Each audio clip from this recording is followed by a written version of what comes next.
wanted to talk to you guys about William Henry Quilliam today.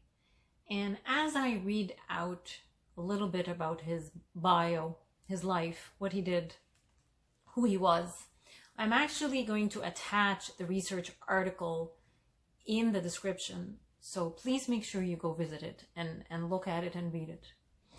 William Henry Quilliam.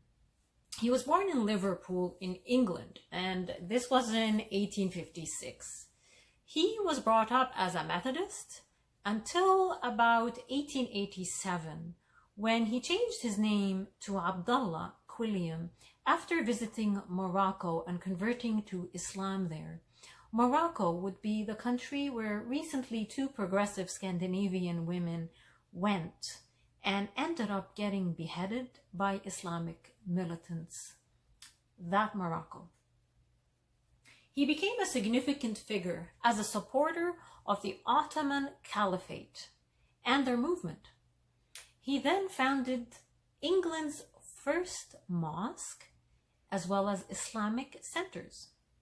It's always you white people who end up converting to us, by the way. Fascinating. And this might sound familiar to some of you who know of the radical converts that are currently in universities teaching. Back to Quilliam. He was a lawyer and a member of numerous fringe esoteric Masonic lodges, a public and a prolific convert and propagator of Islam in Britain. This was in the late 19th century and the early 20th century. He was the first and last Shiekh al-Islam of the British Isles. He was later accused of malpractice and abandoned his law practice, as well as the Muslim community he built, and went to live alone for 20 years, and he changed his name. You'll find all of this in the research article that I'm attaching. William founded, or Abdullah, I should say, he founded the Liverpool Muslim Institute and the British Muslim Association to promote Islam in Britain. These organizations were formed for the purpose of Islamic da'wah. Again, da'wah is how you convert non-Muslims into Islam. Da'wah is Islamic preaching. So formed for the purpose of Islamic da'wah in the Western world. So he was basically an Islamist, focused on propagating Islam as a movement. That's what Islamists do, okay? Or as I like to call it, metastatic cancer instead of Islam. That's another word. Quilliam sought for an ideology that would provide an ally for his passion for social justice. Who does this remind you of? Islam was it. Now you know why the liberals are stuck with Islam. They love it. They fused Islam to their platform. So apparently between the years of 1888 and 1908, his brainwashing work was extremely successful, especially in the context of changing attitudes toward both Islam and the Ottoman Empire. Because by 1896, Quilliam had successfully converted 182 English men and women into Islam and established a mosque and an Islamic school as well as an orphanage. Amazing work. He had also attracted the attention of the Sultan of the Ottomans, the Khalifa of the Sunni Muslim world. This guy is the guy that called him the Sheikh of Islam of in the British Isles, by the way. As well as the attention of the Emir of Afghanistan. The Sultan awarded him the title and also donated £2,300 for the purchase of the mosque.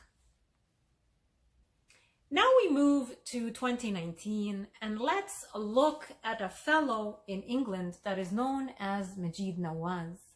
Maajid Nawaz is a prominent British Muslim activist as well as a radio host.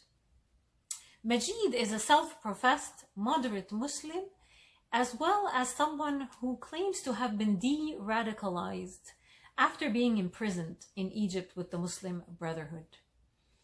He tries to make inroads with other groups in the broader British community. The organization Maajid Nawaz founded for his advocacy of tolerance is called Quilliam. Yep, named after England's first extremist convert. Now, to its credit, Quilliam actually has done some good work.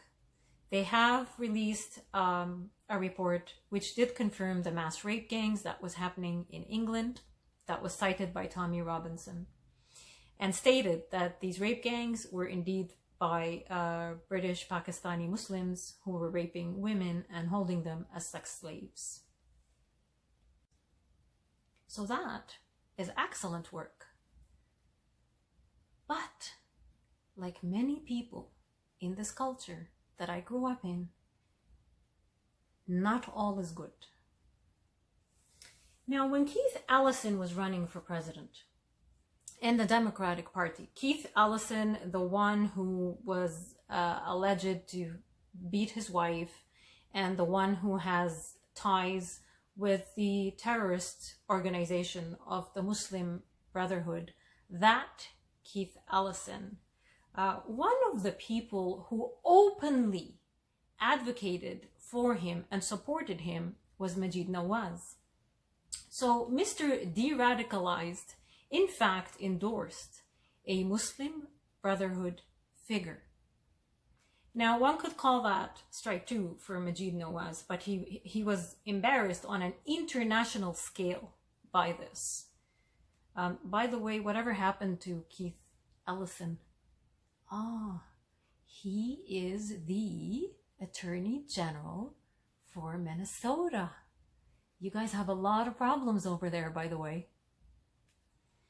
Yeah, anyhow, back to Maajid. Donald Trump has recently indicated that he is looking at listing the Muslim Brotherhood as a terrorist organization or possibly listing their front groups as terrorist organizations internationally. This is based on a request that came from the president of Egypt to do this. This is something that many people who are fighting extremism have been screaming about for years. This is something that we should celebrate and welcome. But, of course, there's this one person who's very vocal about their opposition to Donald Trump doing this, and I don't care if you like Trump or not. It doesn't matter if you hate Donald Trump. You should welcome and be happy that he is listing a terrorist organization for what it is internationally. And now comes Maajid Nawaz complaining and saying that this is wrong and that Donald Trump should not list them as a terrorist organization. But why? I'm going to read to you what he tweeted. He posted on Twitter the following. I'm going to quote it. "I'm a fierce critic of Islamism," he said, "Muslim theocracy. But with a lifetime in this field and years spent in Egypt's jails with the Brotherhood and their leader, Dr. Badi, I say Trump is wrong here. The Brotherhood are Islamists, but they do not adopt terrorist methods." End quote. Those of you who listen to the Quiggin Report, I'm going to attach episode 8 in the description. Please go listen to it. It is from the Operation Kill Switch for Tom Quiggin, which is a fundraiser to try to take these Islamists to court, because now what they do in Canada is warfare to silence you. In it, The title of this episode is Trump Threatens Brotherhood Buzzcut. Tom makes the case and explains the long history of violence and terror that's been brought on by the Muslim Brotherhood. And that's just for the naive Canadians, not people like me who lived under Islam. I am an ex-Muslim. أنا عشت تحت الإسلام ومش محتاجة حد يقول لي أي حاجة لا عن البلد اللي أنا جيت منها ولا عن الإسلام. I will say something again and you're going to keep hearing me say it. Don't tell me about my culture.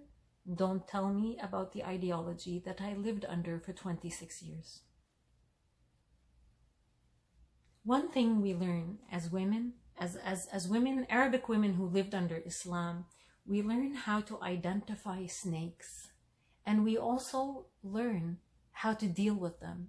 And we know when people are lying to us. This is what frustrates me right now. You know, it's what I have is an acquired skill from a miserable and a painful life under Islam and Saudi. And I'm here to warn and tell you, save you all the trouble. Majid Nawaz acts as a pacifier to the ex-Muslim community in North America as well as Europe. Why? What is his role here exactly? Why would he defy all logic and reason and come out against putting the world's largest terrorist cartel and listing them as a terrorist organization? Why do you think he is defending the Muslim Brotherhood so fiercely and doesn't want them listed as a terror group? For me, this is what I call strike 3 for Majid Nawaz.